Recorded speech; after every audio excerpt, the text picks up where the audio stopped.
Paul, day 8 of writing Savior the Crown. Did you start your prose today?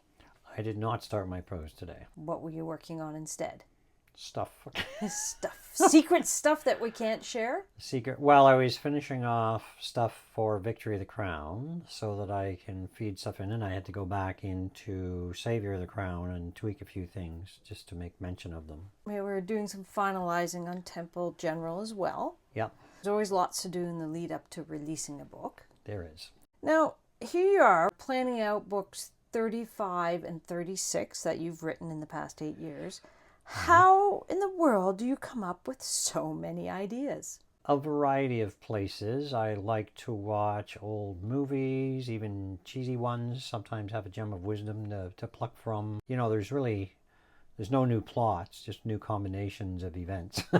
Yes. I mean, that gives you the concept of an idea, but it does not give you 300 pages of dialogue and action and things going on. Where does all that come from?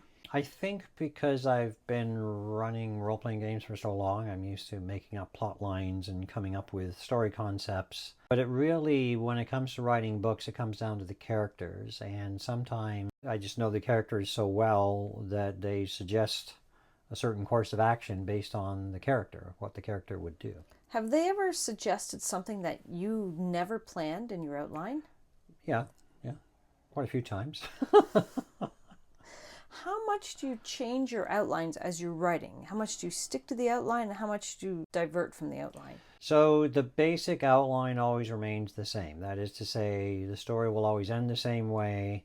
The major events of the story will remain the same. It's the details that tend to change. I'm going to say that that's not quite true, because when you did Ashes, the orcs weren't going to be throughout every single book. They became part of every book because you enjoyed writing them so much. Yes, but when I had the outline for Ashes, the part they played in Ashes itself didn't change in the outline. It did affect the outlines for later books. Yes. That happens all the time. And also in Power Ascending series, there's a character who was supposed to die who ends up becoming so important in the future books. Yes.